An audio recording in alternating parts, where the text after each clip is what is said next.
The stagecoach lurched to a stop in front of the ramshackle trading post, and Catherine Hayes pressed her palm against the dusty window, her heart sinking at the desolate mountain town that would become her prison or her salvation. She clutched the worn leather satchel containing everything she owned in this world, her fingers trembling as the driver called out that they had reached Silver Ridge, Colorado territory. It was June of 1876, and Catherine had traveled nearly 2,000 miles from Boston to marry a man she had never met, a man whose advertisement in the matrimonial newspaper had promised a comfortable home and a respectable life. She had written to Thomas Pritchard 3 times, and his responses had been brief but seemingly honest. He owned a general store, he claimed, and needed a wife to help manage his business and provide companionship in the isolated mountain community. Catherine stepped down from the coach, her dark blue traveling dress covered in a fine layer of trail dust. She was 22 years old, with chestnut hair pinned neatly beneath her bonnet and gray eyes that had seen too much hardship for someone so young. Her parents had died of typhoid fever 2 years earlier, leaving her penniless and alone. She had worked as a seamstress in a crowded boarding house, barely earning enough to survive, until the day she read Thomas Pritchard's advertisement. Desperation had driven her west, and now she stood in this rough settlement surrounded by towering peaks, wondering if she had made a terrible mistake. The trading post door swung open. And a thin man with a pointed face and nervous eyes approached her. He wore a stained vest and had the look of someone who drank more than he should. "Miss Hayes?" he asked, his voice reedy and uncertain. "Yes, I am Catherine Hayes," she replied, trying to keep her voice steady. "Are you Thomas Pritchard?" No, the man said quickly, wringing his hands. "I'm Gerald Simmons. Thomas asked me to fetch you. He is indisposed at the moment." Catherine felt a chill run down her spine despite the warm afternoon sun. "Indisposed? Is he unwell?" Gerald avoided her eyes. "You could say that. Come along, Miss Hayes. I will take you to the hotel where you can freshen up. Thomas will call on you this evening." She followed Gerald through the muddy main street, taking in the rough buildings and rougher men who watched her pass with open curiosity. Silver Ridge was smaller than she had imagined, consisting of perhaps 24 structures scattered along a single street. Mountains rose on all sides, their peaks still capped with snow even in summer. The air was thin and crisp, so different from the humid summers she had known in Boston. The hotel was a 2-story wooden building that leaned slightly to one side.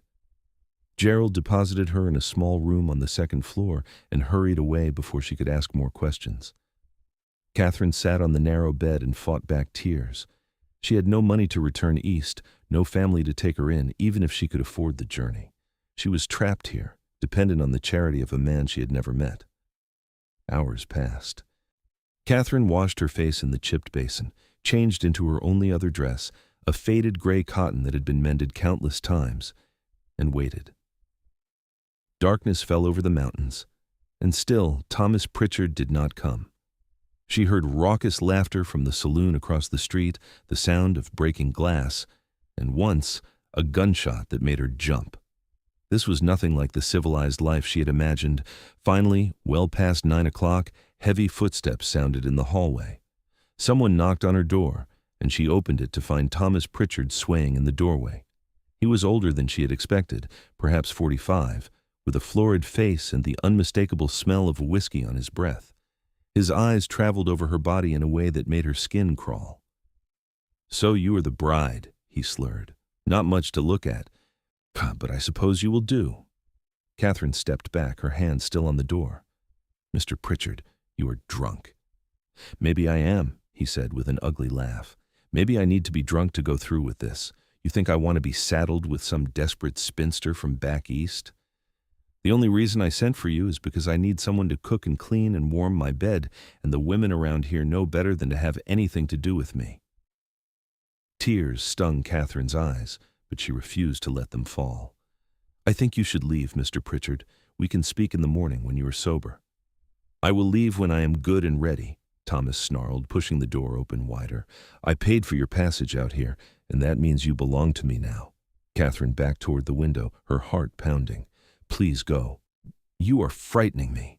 Thomas took another step into the room, and Catherine opened her mouth to scream.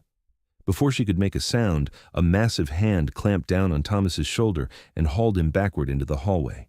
Catherine gasped as she saw the man who had intervened. He was enormous, well over 6 feet tall, with broad shoulders that seemed to fill the narrow hallway. He had thick dark hair that fell past his shoulders, a full beard, and piercing blue eyes that blazed with anger. His arms were corded with muscle, visible beneath the rolled-up sleeves of his rough cotton shirt. He wore buckskin trousers and heavy boots, and he held Thomas Pritchard as easily as if the older man weighed nothing at all. "The lady asked you to leave, Pritchard," the mountain man said, with his voice a deep rumble that seemed to vibrate through the floorboards. "I suggest you listen." Thomas struggled weakly in his grip. "This is none of your concern, Dalton Cole. She is my bride, brought here to marry me." "Not anymore," Dalton said flatly. He looked past Thomas to Catherine, his fierce expression softening slightly. "Miss, has this man hurt you?"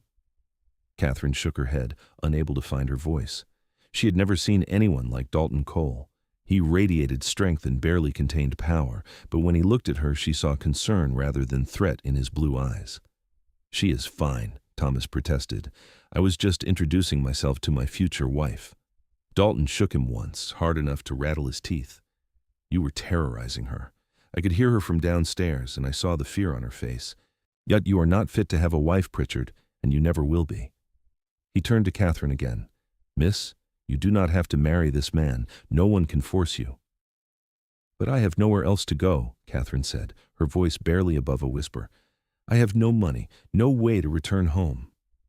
Dalton studied her for a long moment, and Catherine felt heat rise to her cheeks under his intense gaze. "Then you will stay somewhere safe until you figure out what you want to do," he said finally. "Mrs. Henderson runs a boarding house at the edge of town. She is a good woman, and she will give you a room until you get on your feet."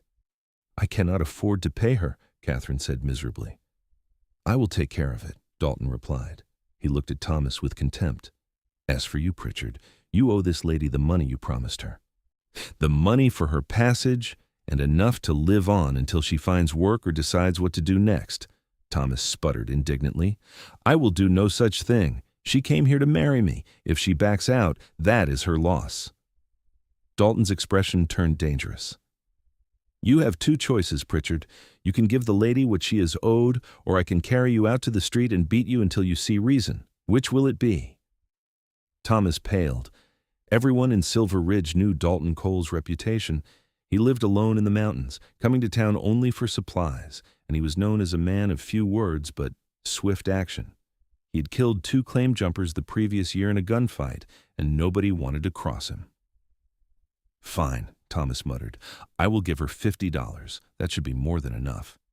"Make it 100, Dalton said coldly. "And you will give it to her now."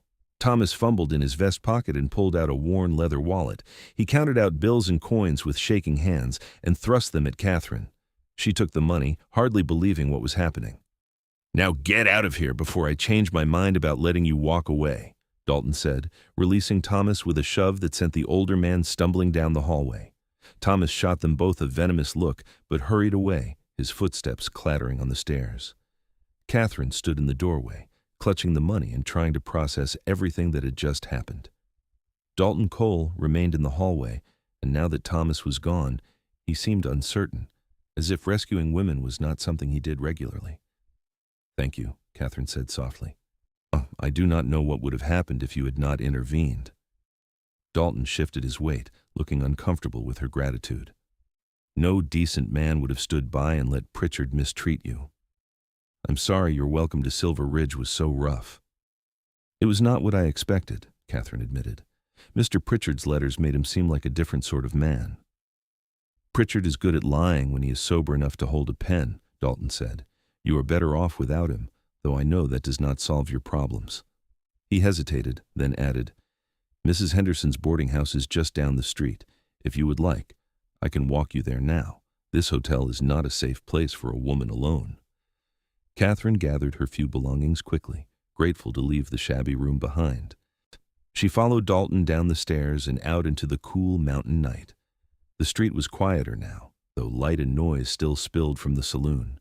Catherine had to take 2 steps for every one of Dalton's long strides, and she found herself studying him as they walked. He moved with the easy confidence of a man who knew his own strength and did not need to prove anything to anyone.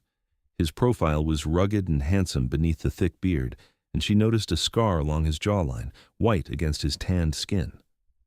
"Have you lived in Silver Ridge long?" she asked, partly to break the silence, and partly because she was genuinely curious about this man who had appeared like an avenging angel when she needed help most desperately. "About 5 years, Dalton replied. "I have a cabin up in the high country, about 10 miles from here. I come to town once a month or so for supplies." "That sounds lonely," Catherine said before she could stop herself. Dalton glanced at her, and she thought she saw a flicker of surprise in his blue eyes. "I prefer it that way. No neighbors to bother me, no one to answer to. Just me and the mountains." They reached the boarding house, a neat white-painted building with a garden out front.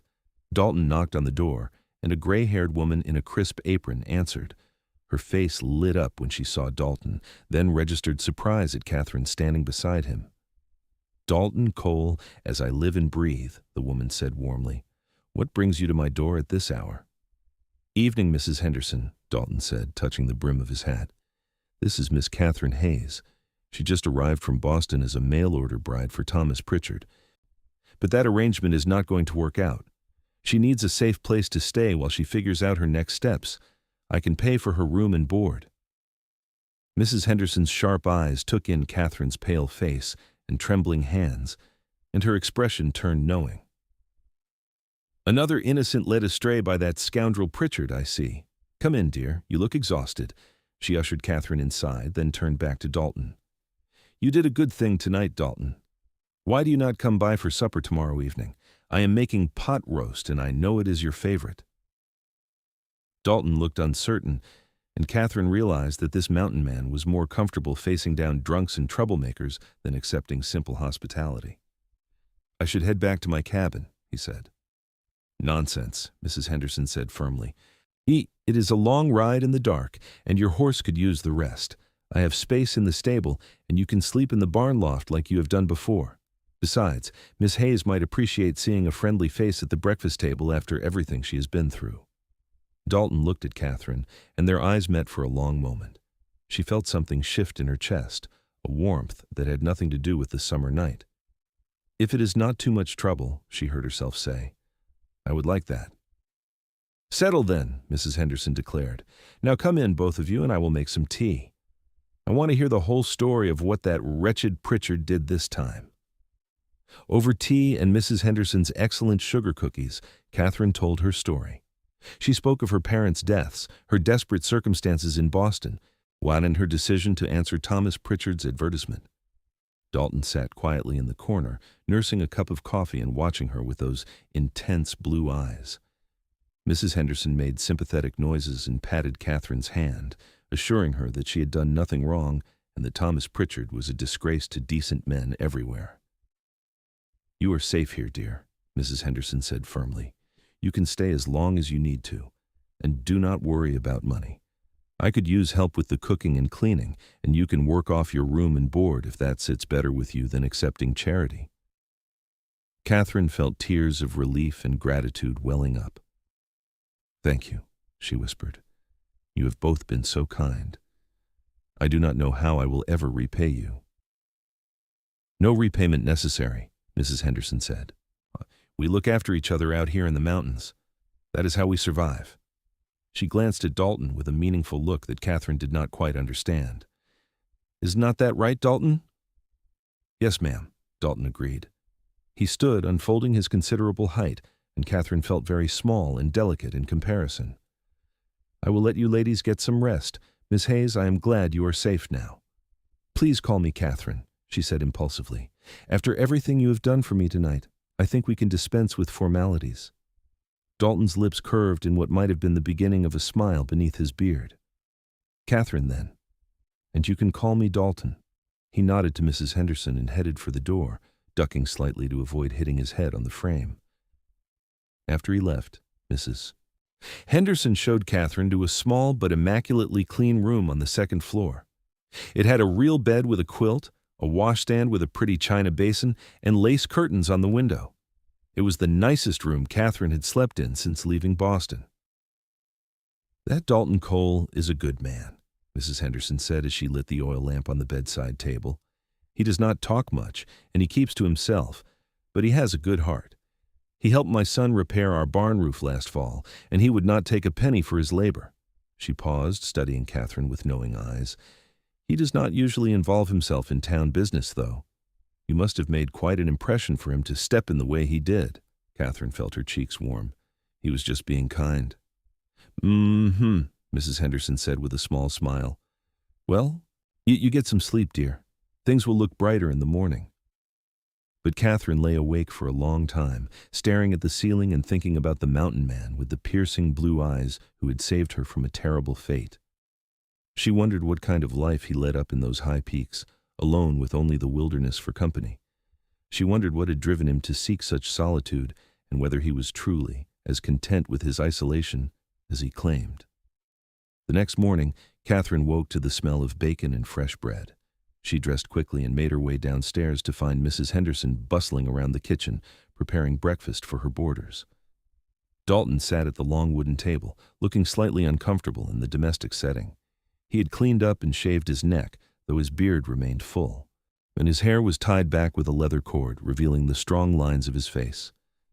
"Good morning," Catherine said, suddenly shy. Dalton stood immediately, nearly knocking over his chair in his haste. "Morning, Catherine. I hope you slept well." "Better than I have in weeks," she admitted. "This is a wonderful house, Mrs. Henderson." "Thank you, dear. Now sit down and eat. You are far too thin, and I will not have anyone going hungry under my roof."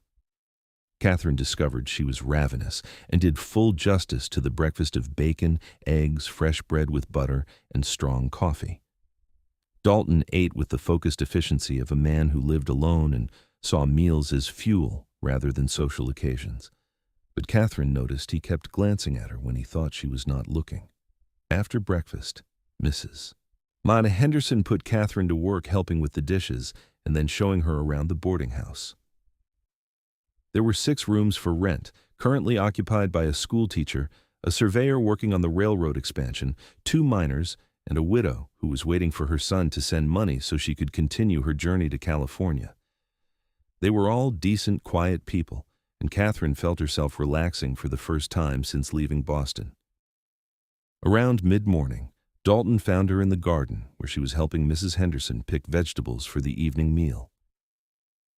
"I need to head back to my cabin soon," he said, turning his hat in his hands, "but I wanted to make sure you are settled before I go." Catherine stood, brushing dirt from her skirt.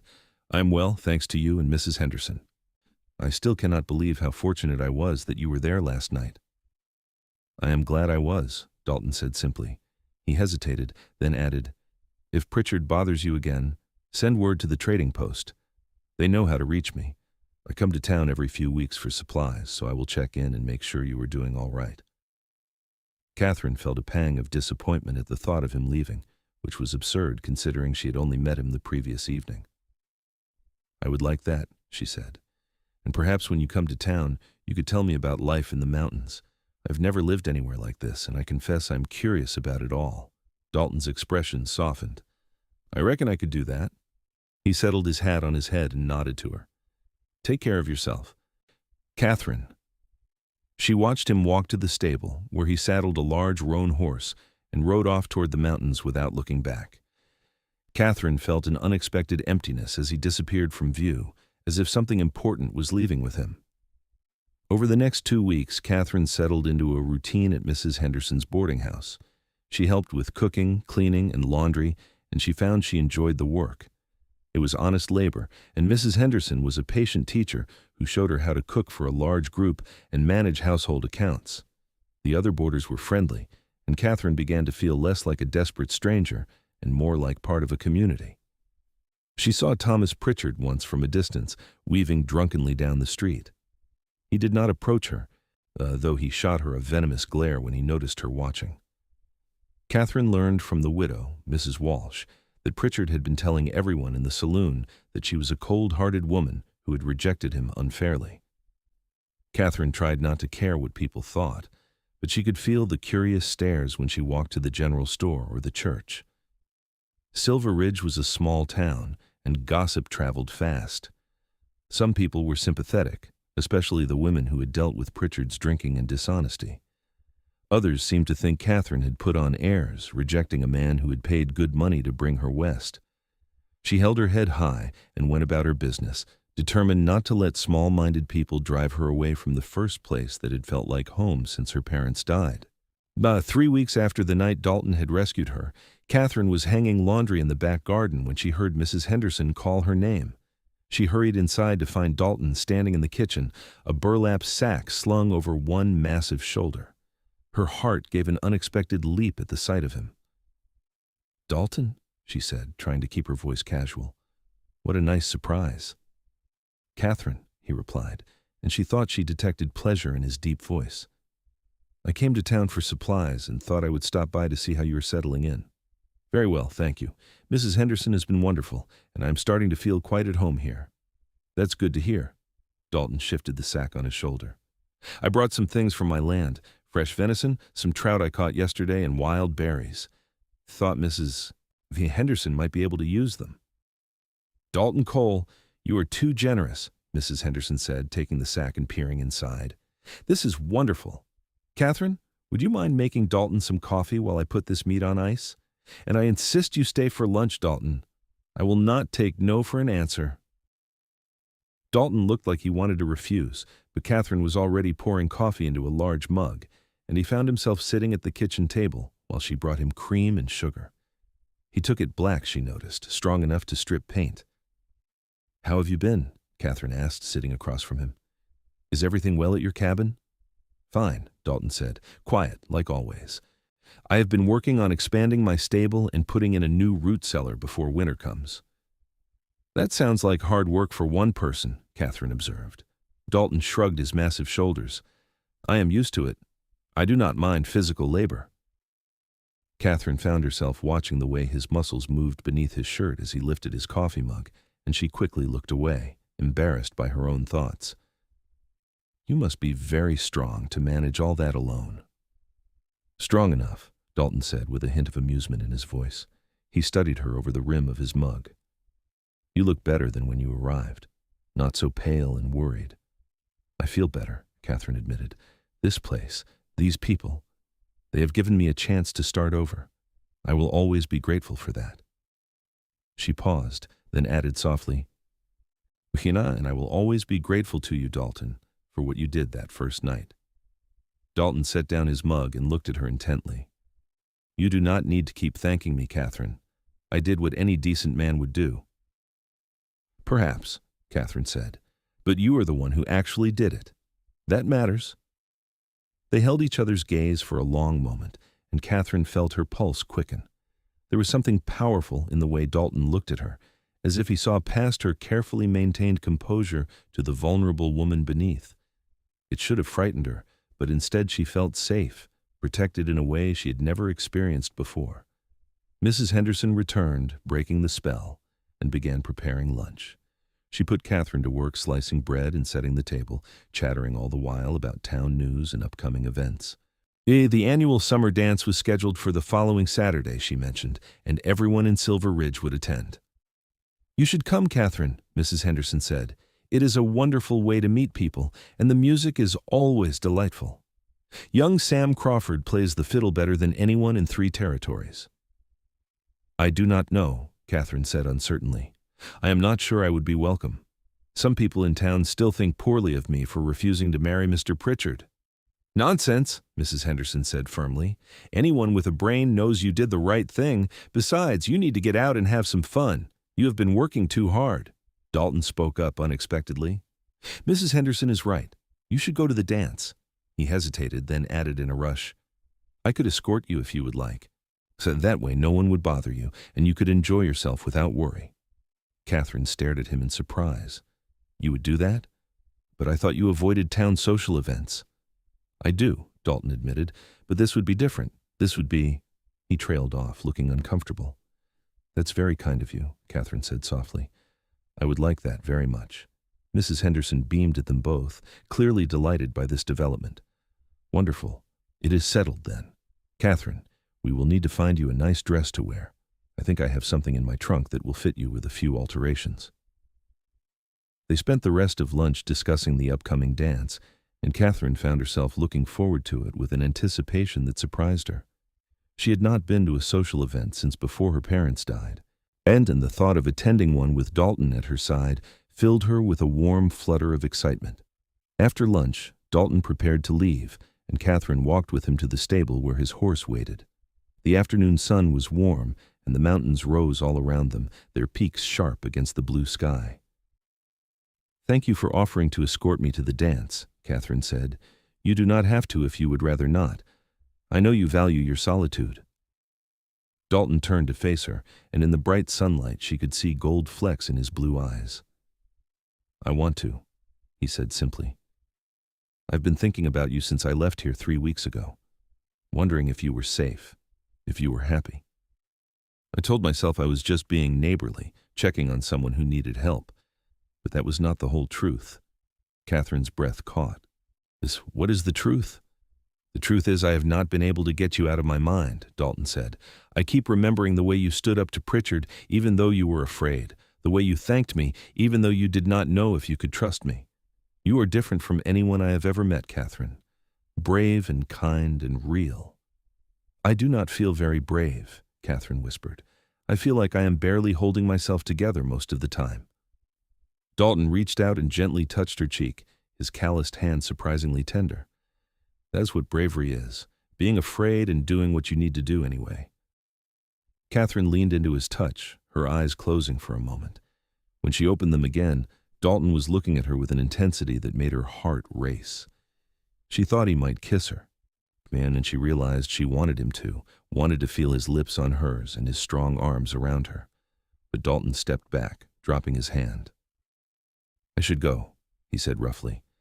"I will come back on Saturday to pick you up for the dance, early afternoon, so we can get there before it gets too crowded." "I will be ready," Catherine promised. She watched him ride away, her fingers touching the spot on her cheek where his hand had rested. Something was happening between them, something powerful and unexpected. Catherine had come west expecting to enter a loveless marriage of convenience, but now she found herself falling for a mountain man who lived alone in the wilderness and seemed to need solitude the way most people needed air. The week leading up to the dance passed both quickly and slowly. Catherine found herself daydreaming at odd moments, thinking about Dalton and the way he had looked at her. Mrs. Henderson noticed, of course, and teased her gently about her distraction. They altered one of Mrs. Henderson's old dresses, a beautiful deep green silk that brought out the color of Catherine's eyes, and Mrs. Henderson styled Catherine's hair in an elegant upswept arrangement with curls framing her face. Saturday arrived bright and clear. Catherine dressed carefully, her hands trembling slightly as she fastened the buttons on the green dress. She had never cared much about her appearance before, but now she found herself hoping Dalton would think she looked pretty. When Dalton arrived, driving a wagon instead of riding his horse, Catherine's careful composure nearly deserted her. Buck, he had trimmed his beard neatly and wore clean dark trousers, a white shirt, and a vest that emphasized his broad chest and powerful arms. His hair was tied back, and he held his hat in his hands, looking nervous. "You look beautiful," he said when he saw her, his voice rough with sincerity. "Thank you," Catherine said, feeling her cheeks flush. "You look very handsome." Mrs. Henderson shooed them out the door, waving cheerfully as Dalton helped Catherine up onto the wagon seat.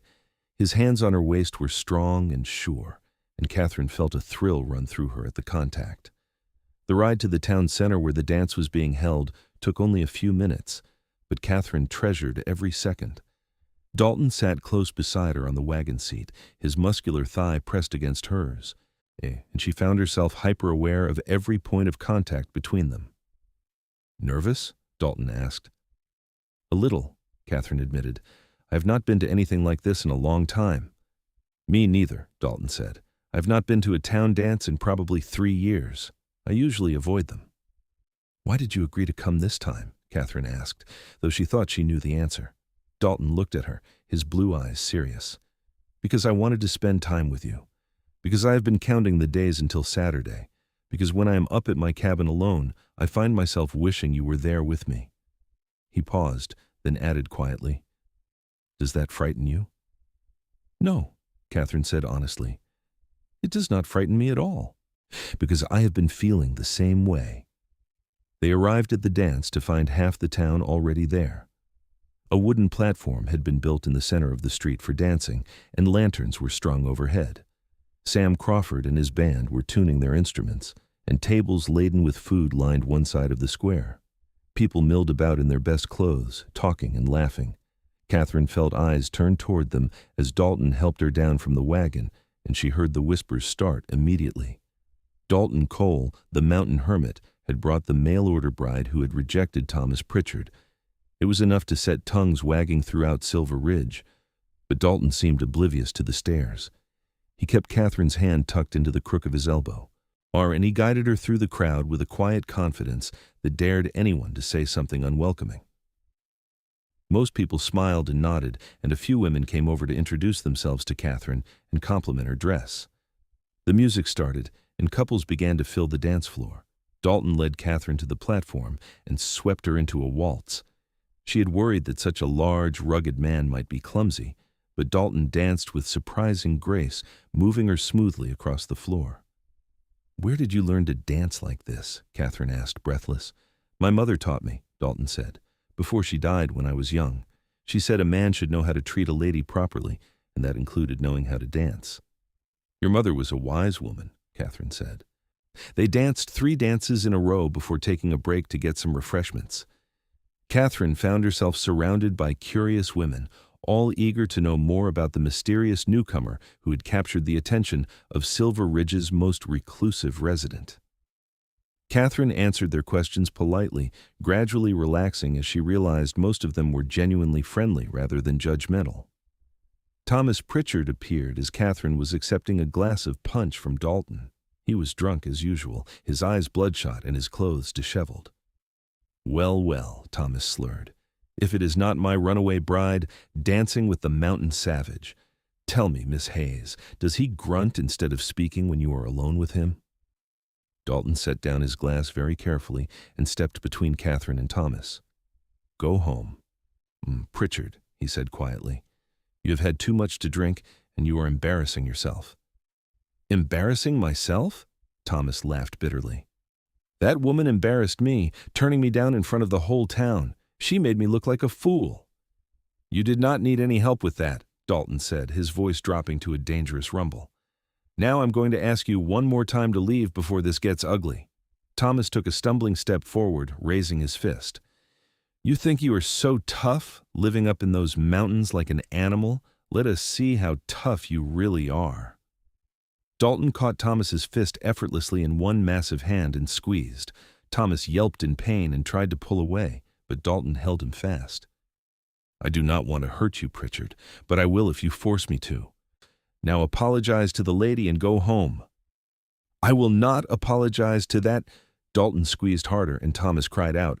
"Apologize," Dalton repeated, his voice like iron. "I am sorry, Miss Hayes," Thomas gasped out. "I did not mean what I said." Dalton released him, and Thomas stumbled backward, cradling his hand. 2 of the miners, decent men who had no love for drunken troublemakers, stepped forward and took Thomas by the arms. "Come on, Pritchard," one of them said. "We will make sure you get home safe." They led Thomas away, and the crowd gradually returned to their conversations and dancing. Catherine realized she was shaking, and Dalton put a steadying hand on her back. "Are you all right?" he asked, his face full of concern. "I'm fine," Catherine said, though her voice trembled. "Thank you for defending me. Again." "Always," Dalton said simply. He looked around at the curious faces watching them and made a decision. "Do you want to leave? We can go somewhere quieter?" Catherine nodded gratefully. She had enjoyed the dance, but the confrontation with Thomas had shaken her more than she wanted to admit. Dalton helped her back into the wagon, and instead of taking her back to Mrs. Henderson's boarding house, he drove out of town toward the mountains. "Where are we going?" Catherine asked. "Somewhere I want to show you," Dalton replied, "if that's all right with you." "I trust you," Catherine said, and realized it was completely true. She trusted this man with her safety, her reputation, and increasingly, her heart.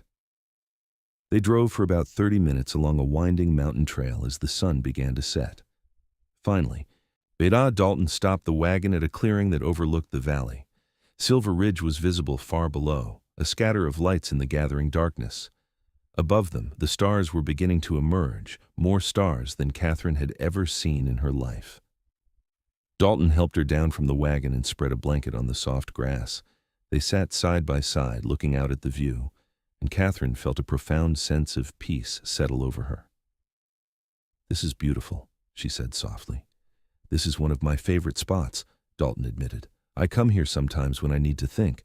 I have never brought anyone else here before." Catherine turned to look at him. In the fading light, his profile was strong and handsome, and her heart ached with feelings she was only beginning to understand.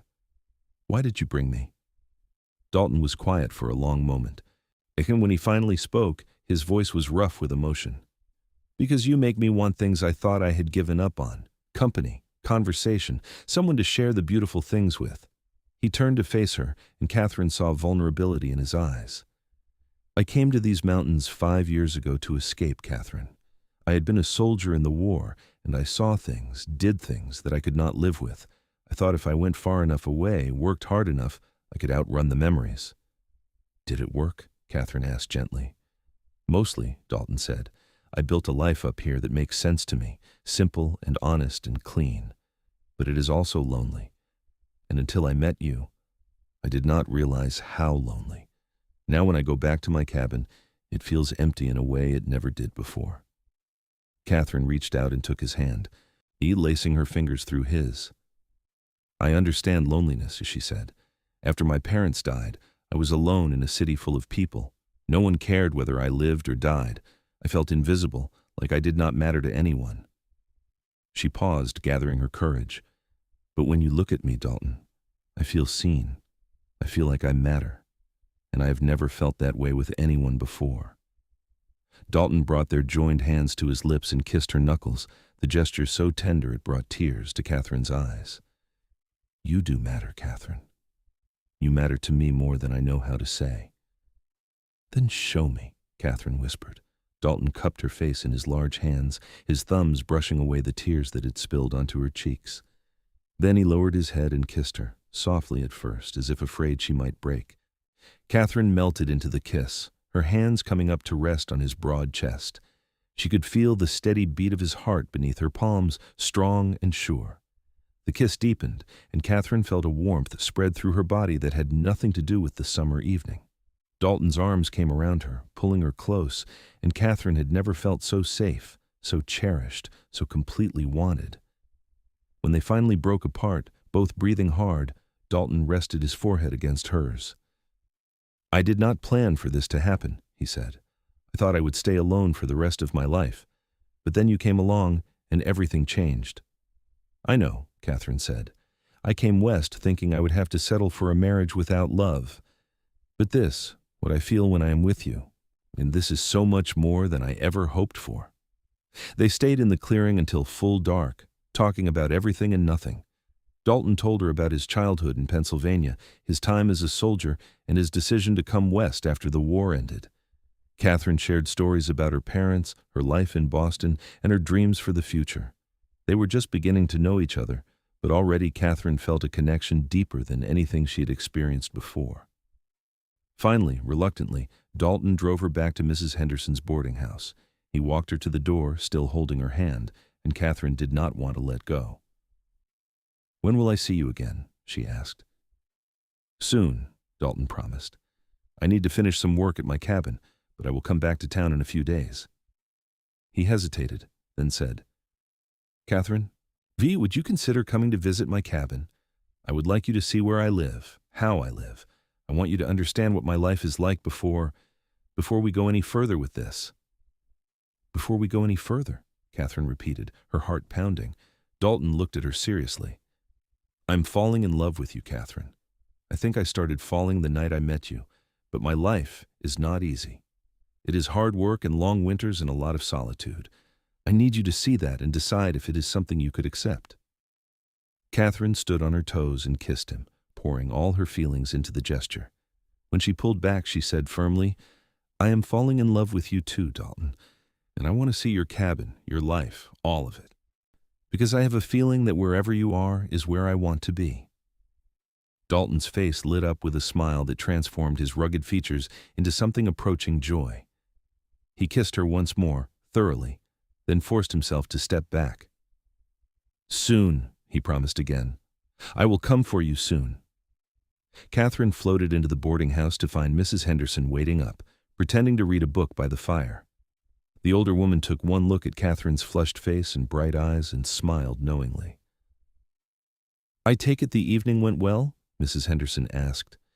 "It was perfect," Catherine said, and then, unable to contain her happiness, she told Mrs. Henderson everything that had happened. Mrs. Henderson listened with a satisfied expression. "I knew it," she said when Catherine finished. "I knew from the first night that you and Dalton were meant for each other. That man has been alone too long, and you needed someone strong enough to weather the storms with you." "Do you think I am foolish?" Catherine asked, "falling for him so quickly?" "Not at all," Mrs. Henderson said firmly. "When you know, you know. My late husband and I were engaged 3 weeks after we met, and we had 40 wonderful years together before he passed. Sometimes love just happens quick as lightning, and you have to be brave enough to grab hold of it." Catherine went to bed that night, happier than she had been in years. She dreamed of mountains and strong arms and a future that suddenly seemed full of promise instead of fear. 3 days later, Dalton returned to Silver Ridge driving his wagon. He found Catherine hanging laundry in the garden, and the smile that broke across her face when she saw him made his chest tighten with emotion.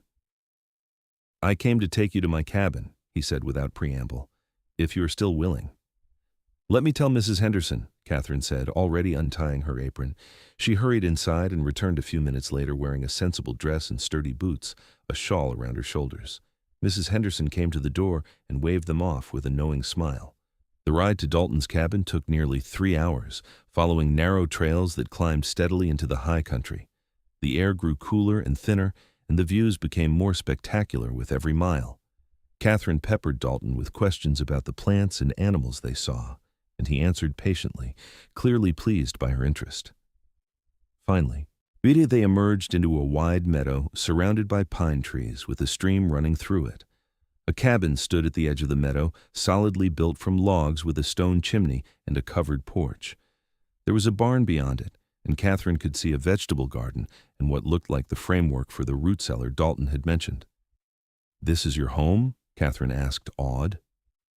"This is it," Dalton said, watching her carefully. "I built most of it myself. It is not fancy, but it is solid and warm in winter." Catherine climbed down from the wagon without waiting for his help, turning in a slow circle to take it all in. The meadow was lush with wildflowers, and the mountains rose on all sides, their peaks still white with snow. The stream sang over its rocky bed, and birds called from the trees. And it was the most beautiful place Catherine had ever seen. "It is perfect," she breathed. "Dalton, this is absolutely perfect." Relief washed over Dalton's face. "You really think so? It is pretty isolated. The nearest neighbor is probably 5 miles away, and in winter the snow can get deep enough that I do not leave for weeks at a time." Catherine walked to him and took his hands. "Show me everything," she said. "I want to see all of it." Dalton gave her a tour of the property, showing her the barn where he kept his horse and a milk cow, the chicken coop, the garden where he grew vegetables, and the smokehouse where he preserved meat. Everything was well maintained and organized, the work of a man who took pride in his labor. Inside, the cabin was simple but comfortable. There was one large room with a fireplace. She had a table and chairs Dalton had made himself, shelves full of books, and a bed in one corner covered with a quilt that looked like a woman's handiwork. Catherine raised an eyebrow at it, and Dalton explained, "My mother made that before she died. It is one of the few things I have left of her." A ladder led to a loft space under the eaves, and Dalton explained he used it for storage. The cabin had everything one person would need, and little else. But Catherine could already see how it could be expanded, improved, made into a home for 2 people instead of 1. Dalton made them lunch, simple but good, venison stew that he had simmering over the fire. They ate on the porch, looking out at the meadow, and Catherine felt a deep sense of rightness settle over her. This place, this man, this life.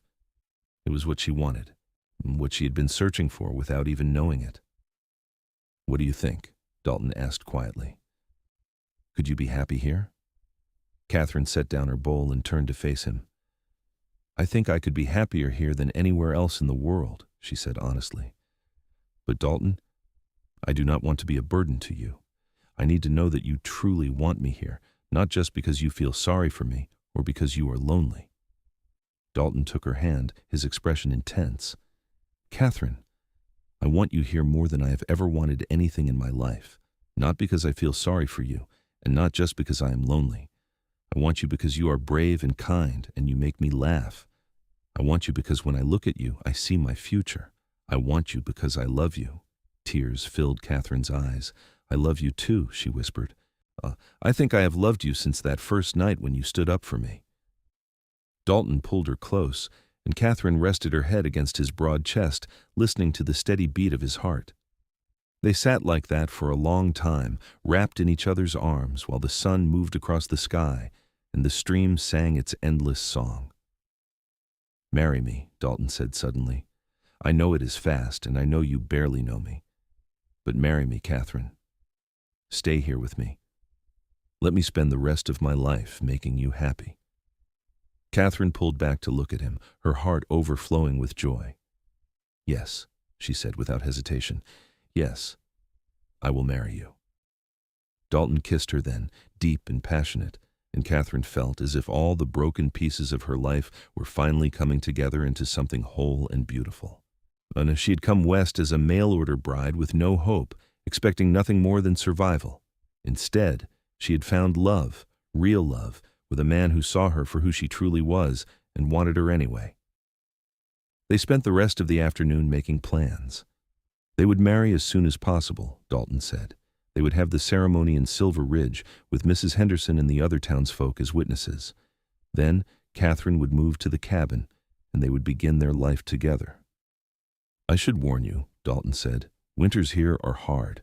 The snow can be 10 feet deep, and the cold is like nothing you have experienced in Boston. We will be snowed in from November to March, just the two of us with no one else around." "That sounds wonderful," Catherine said honestly. She had lived in crowded cities all her life, surrounded by people, but always alone. The thought of spending long winter months with Dalton, working together, talking by the fire, learning to be a team, filled her with anticipation rather than fear. As the sun began to set, Dalton reluctantly prepared to take Catherine back to town.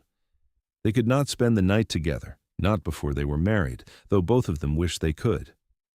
The ride back seemed shorter than the trip out, and Catherine found herself memorizing every detail of the journey, knowing that soon this would be her daily route. When they reached Mrs. Henderson's boarding house, Dalton walked Catherine to the door. "I will be back in 3 days," he promised. "That will give me time to arrange everything for the wedding. Will that be too soon for you?" "It could not be soon enough," Catherine assured him. Now, Mrs. Henderson was delighted by the news of their engagement. She immediately began planning, enlisting the help of the other boarders and several town women to prepare for the wedding. Catherine would wear a cream-colored dress that belonged to Mrs. Henderson's daughter, who had married and moved to Denver the previous year. They would have the ceremony in the small church, followed by a celebration dinner at the boarding house. The next 3 days passed in a whirlwind of preparation. Catherine altered the wedding dress to fit her slender frame, packed her few belongings, and said goodbye to the other boarders who had become friends. She wrote a long letter to a cousin in Boston, the only family she had left, telling him about her new life and her impending marriage. True to his word, Dalton returned 3 days later. But he had made arrangements with the minister and brought with him a simple gold ring that had belonged to his mother. Catherine was touched by the gesture, knowing how much his mother's memory meant to him. The wedding took place on a sunny July morning, with half the town crammed into the little church to witness the ceremony. Catherine wore the cream dress with wildflowers in her hair, and Dalton wore a new suit that Mrs. Henderson had insisted on buying for him. He looked uncomfortable in the formal clothes, but devastatingly handsome, his powerful frame and rugged features softened by the love in his eyes when he looked at Catherine. The ceremony was simple and brief. Catherine promised to love, honor, and cherish Dalton for as long as they both lived, and Dalton made the same vow to her, his deep voice steady and sure. And when the minister pronounced them husband and wife, Dalton kissed her with a tenderness that made several of the women in the congregation sigh with romantic satisfaction. The celebration dinner at Mrs. Henderson's boarding house was a joyful affair. There was roast chicken and fresh bread, vegetables from the garden, and 3 different kinds of pie. People came up to congratulate them, and Catherine was touched by how many of them seemed genuinely happy for her. Even some of the people who had disapproved of her rejection of Thomas Pritchard seemed to have changed their minds now that they saw how clearly she and Dalton belonged together. Thomas himself did not attend, which was a relief to everyone. Catherine learned from one of the miners that Thomas had been making himself scarce lately, G apparently having finally realized that he had lost any chance with Catherine and that the town's sympathy lay with her rather than him. As the sun began to set, Dalton and Catherine said their goodbyes and climbed into the wagon for the journey to their new home. Mrs. Henderson hugged Catherine tightly, tears in her eyes. "You be happy, dear," she said, "and come visit me whenever you can." "I will," Catherine promised. "Thank you for everything you have done for me. I could not have survived without you." The ride to the cabin was peaceful, both of them tired but happy. Catherine leaned against Dalton's shoulder, and he wrapped an arm around her, keeping her steady as the wagon bumped along the mountain trail. They arrived at the cabin as the last light was fading from the sky, and Dalton lifted Catherine down from the wagon, but then surprised her by sweeping her up into his arms. "What are you doing?" Catherine laughed. "Carrying my bride over the threshold," Dalton said with a grin. "It is tradition." He carried her inside and set her gently on her feet. The cabin was warm, and Catherine saw that Dalton had been here earlier to light the fire and prepare things for her arrival. There were fresh wildflowers in a jar on the table, and the bed had been made up with clean linens. "Welcome home, Mrs. Cole," Dalton said softly. Catherine looked around the cabin, seeing it with new eyes. This was her home now, the place where she would build a life with the man she loved. "It is perfect," she said. "Everything is absolutely perfect." That night, Catherine learned what it meant to truly belong to someone. Dalton was gentle and patient, taking his time to show her all the ways a man could love a woman. Catherine had been nervous, having no experience with intimacy, but Dalton's tenderness and obvious adoration made her feel safe and cherished. They made love slowly, learning each other's bodies, and afterward they lay tangled together in the big bed, watching the firelight dance on the ceiling. "I did not know it could be like this," Catherine whispered. "I did not know I could feel this way." Dalton kissed her forehead. "Neither did I. I thought I knew what love was, but this is something completely different. This is everything." The weeks that followed were the happiest of Catherine's life. She and Dalton fell into a comfortable routine, rising early to tend to the animals in the garden, working together through the day, and spending evenings on the porch or by the fire. Dalton taught Catherine how to fish in the stream, how to identify edible plants in the forest, and how to preserve food for the coming winter. Catherine proved to be a quick learner, and she discovered she had a talent for gardening, coaxing impressive yields from the vegetable plot. They made improvements to the cabin and property. With Catherine's help, Dalton finished the root cellar and began work on adding another room to the cabin. Catherine wanted a proper kitchen, she explained, with a real stove instead of just the fireplace, and Dalton was determined to give her anything that would make her life easier and more comfortable. Once a month, they would make the journey to Silver Ridge for supplies and to visit with Mrs. Henderson and other friends. Catherine was pleased to see that people's attitudes toward her had shifted completely. She was no longer the scandalous mail-order bride who had rejected Thomas Pritchard. Now she was Dalton Cole's wife, and people could see how happy they were together. Even Thomas seemed to have moved on, though Catherine heard he was drinking as heavily as ever. As summer turned to fall, the mountains exploded with color. The aspen trees turned gold, and the air took on a crisp edge that promised winter was coming. Dalton worked tirelessly to prepare, chopping enormous stacks of firewood, winterizing the barn, and making sure they had enough food stored to last until spring.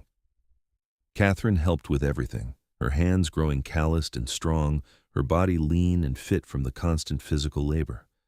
She had never been happier.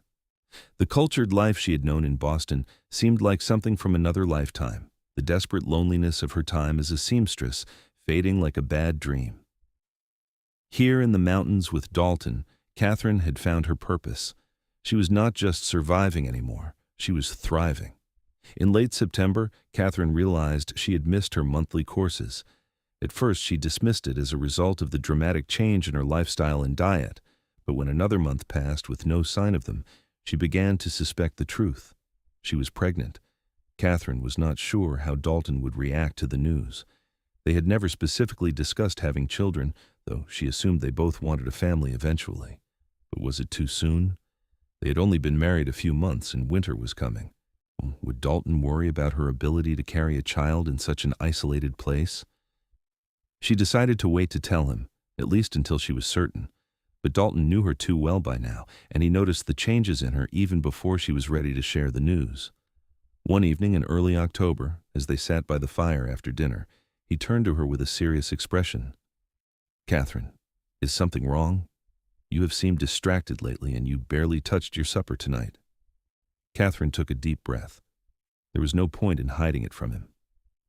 "I'm not certain yet," she said carefully, "but I think I might be with child." Dalton's eyes widened, and for a moment he said nothing. Then a huge smile broke across his face, and he pulled her into his arms, lifting her right off her feet and spinning her around. "A baby?" he said, with his voice full of wonder. "We are going to have a baby?" "I think so," Catherine said, laughing and crying at the same time. "Are you happy about it?" "Happy?" Dalton set her down gently as if she were made of glass. "Catherine, I am beyond happy. I am overjoyed. A child, our child." He placed his hand on her still flat stomach, his expression tender. "When do you think it will be born?" "If I am right about when it happened, probably sometime in May or early June," Catherine said. Dalton's smile faded slightly as he did the math. "That means you will be carrying through the worst of the winter." "Catherine, are you sure you will be all right? Maybe we should move to town for the winter, just to be safe. Mrs. Henderson would take us in, and you would be closer to the doctor." "I will be fine," Catherine assured him. "Women have been having babies in isolated places since the beginning of time. Besides, I cannot imagine spending the winter anywhere but here with you." "But what if something goes wrong?" Dalton said, fear creeping into his voice. "What if there are complications, or the baby comes early? Catherine, I could not bear it if anything happened to you." Catherine took his face in her hands, forcing him to look at her.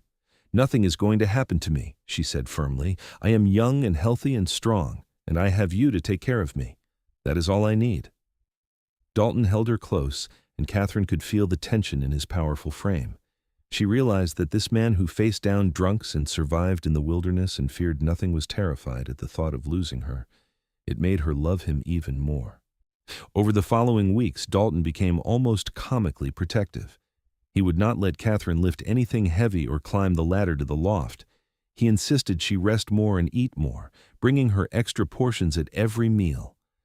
Catherine found it both touching and exasperating, and she finally had to sit him down and explain that she was pregnant, not made of porcelain.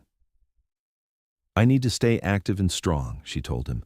"The baby will be healthier if I am healthy, and that means continuing to work and move and live normally. You cannot wrap me in cotton wool for the next 7 months, Dalton."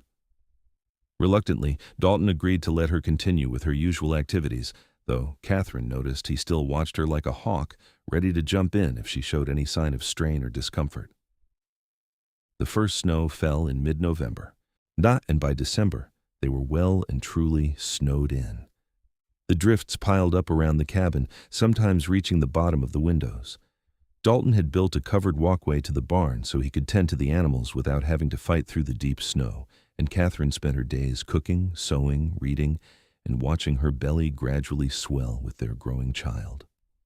The long winter months that Dalton had warned her about turned out to be some of the most peaceful and content of Catherine's life. With no distractions and nowhere to go, she and Dalton had nothing to do but be together. They talked for hours, sharing stories about their childhoods and their dreams for the future. Dalton carved a beautiful cradle for the baby, working on it by the fire while Catherine knitted tiny clothes and blankets. In the evenings, Dalton would read aloud to her from his collection of books, everything from Shakespeare to dime novels. Catherine discovered that her mountain man had a surprisingly good education. He had gone to school through the 8th grade, uncommon for someone of his background, and he had continued reading and learning on his own throughout his life. "My mother valued education," Dalton explained. She said it was the one thing no one could ever take away from you. Even after my father died, and we had almost nothing, she made sure I kept going to school." "She sounds like a remarkable woman," Catherine said. "She was," Dalton agreed. "I wish you could have met her. She would have loved you." As winter slowly gave way to spring, Catherine's pregnancy became more obvious. Her belly grew round and full, and she felt the baby move inside her. About tiny flutters at first that gradually became strong kicks. Dalton was fascinated by the movement, placing his large hand on her stomach to feel his child shift and turn. "Does it hurt?" he asked worriedly. "Not hurt exactly," Catherine said. "More like pressure or like bubbles popping. It is strange but wonderful. It reminds me that there is a real person growing inside me, our son or daughter." "I hope it is a girl who looks just like you," Dalton said, kissing her forehead. "I hope it is a boy who grows up to be as strong and kind as his father," Catherine countered. By April, the snow had melted enough for them to make the journey to Silver Ridge. Catherine was 7 months along now, moving slowly and tiring easily, but she insisted on going. She wanted to see Mrs. Henderson and pick up some supplies they would need for the birth. The town was buzzing with activity after the long winter isolation. Everyone wanted to see Catherine and congratulate her on the coming baby. Mrs. Henderson cried with joy and insisted on throwing her a small celebration, inviting several of the town women to bring gifts for the baby. Catherine was touched by the outpouring of support. These people, who had been strangers just a year ago, had become her community, her extended family. She received blankets and gowns and booties, all lovingly handmade, and she felt tears prick her eyes at the generosity. The town doctor, an elderly man named Dr. Brennan, examined Catherine and pronounced her in excellent health. "That husband of yours is taking good care of you," he said with approval. "Baby seems strong and healthy. You should deliver just fine, though I wish you were closer to town so I could attend the birth."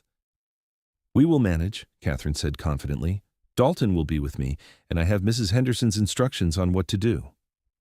Mrs. Henderson had indeed given Catherine detailed instructions, along with supplies and assurances that childbirth, while painful and exhausting, was a natural process that women had been managing since time began. "Your body knows what to do," she had said. "Just trust it, and trust Dalton to help you through it." They returned to the cabin laden with supplies and gifts, and Catherine spent the next weeks preparing everything for the baby's arrival. She washed and folded all the tiny clothes, arranged them in the chest Dalton had made, and set up the cradle beside their bed. Dalton stocked the cabin with extra firewood and food, determined that Catherine would want for nothing during her recovery. In late May, Catherine woke in the middle of the night with a sharp pain in her lower back. She lay still for a moment, wondering if it was just the aches and pains that had become common in the final weeks of pregnancy. But then the pain came again, stronger this time, and she realized what was happening. "Dalton," she said, shaking his shoulder. "Dalton, wake up. I think the baby is coming." Dalton bolted upright, instantly alert. "Now? Are you sure?" "Pretty sure," Catherine said, wincing as another contraction gripped her. "I have been having pains for the last hour, and they are getting stronger and closer together." Dalton was out of bed immediately, lighting lamps and stoking the fire. He helped Catherine out of bed and into the rocking chair, then spread clean sheets on the bed in preparation. His hands were steady, but Catherine could see the fear in his eyes. "It is going to be all right," she told him, trying to sound calm even as the contractions intensified. "Women do this all the time. We will get through it together." The labor lasted through the night and into the next day. Catherine walked when she could, rested when she could not, and breathed through the waves of pain that grew stronger and more frequent as the hours passed. Dalton stayed by her side the entire time, holding her hand, rubbing her back, speaking words of encouragement even when she was too exhausted to respond. Finally, as the sun reached its zenith, Catherine felt an overwhelming urge to push.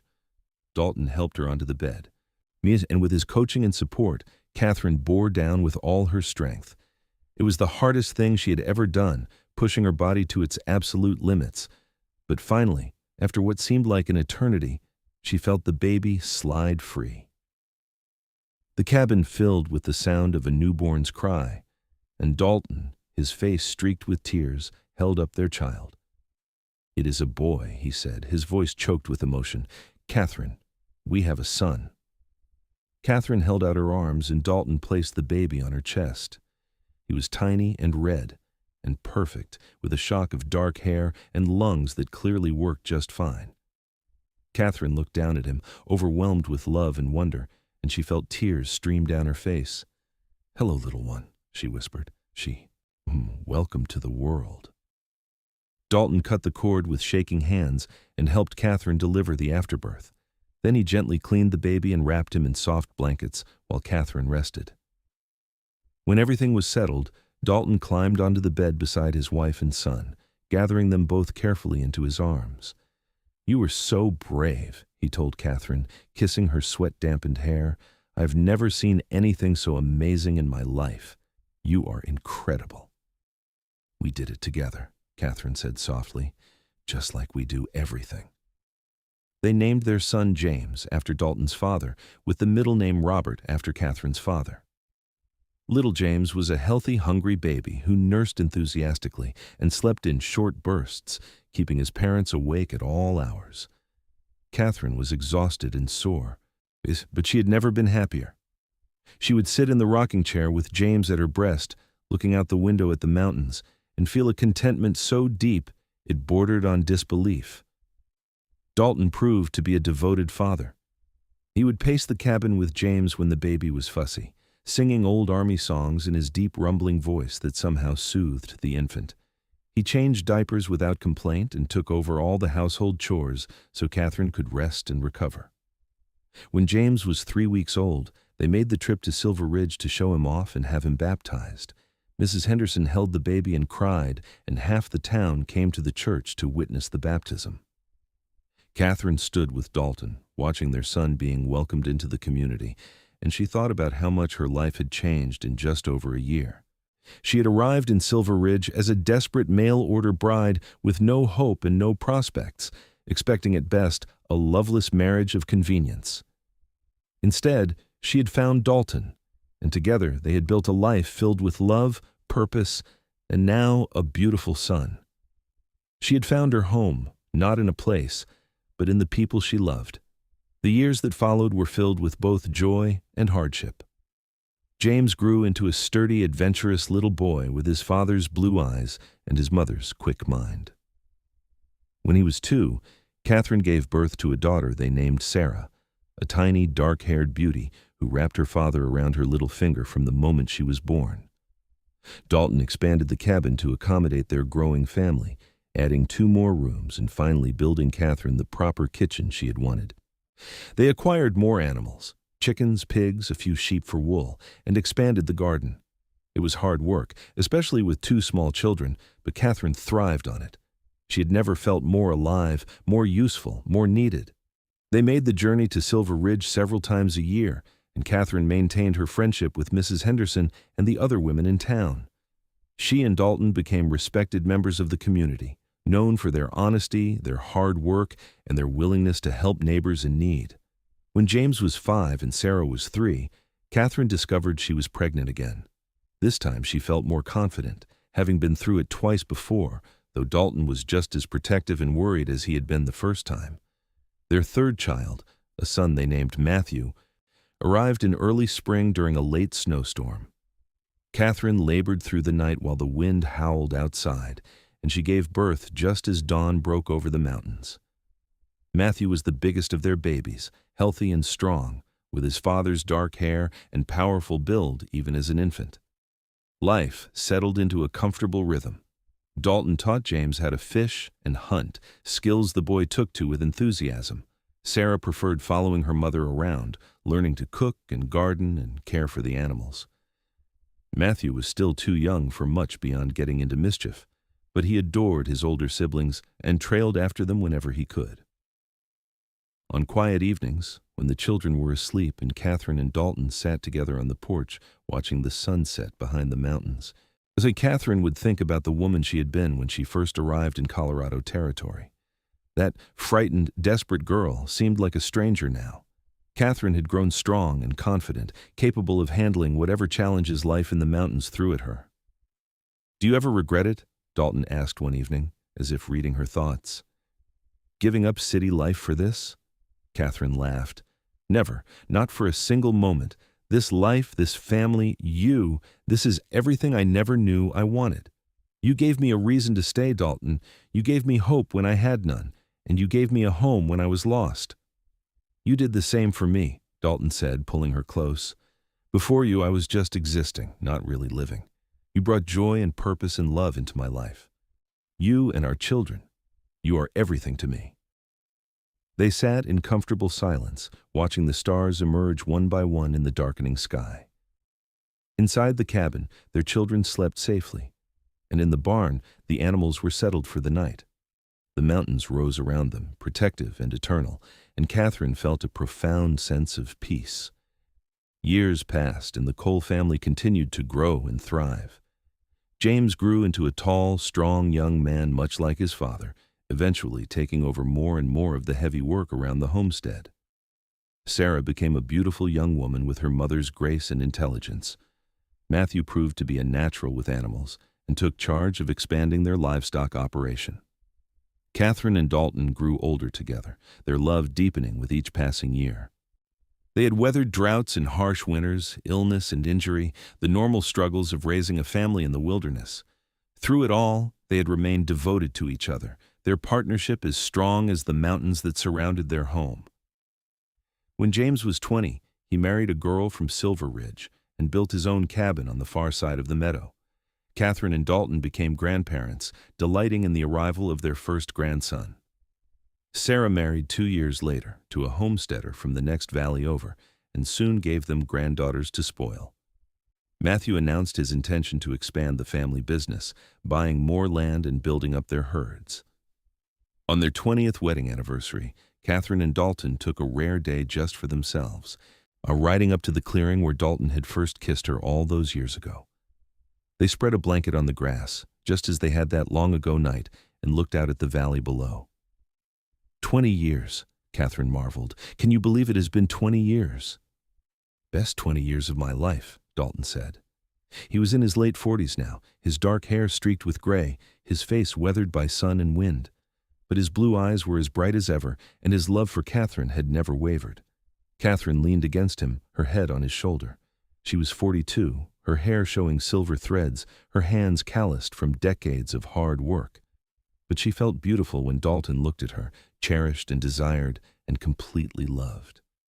Do you remember the first time we came here? She asked. I was so scared, so uncertain about everything. I had no idea what I was doing, agreeing to come west to marry a stranger. You were the bravest person I had ever met, Dalton said. Still are. You took a chance on me, on this life, and you never looked back. Because I knew, even then, that you were what I had been searching for, Catherine said. You gave me hope, Dalton. You gave me a reason to stay forever. Dalton kissed her, soft and sweet, and Catherine felt the same flutter of excitement she had felt when he first kissed her 20 years earlier. Some things, she thought, never changed.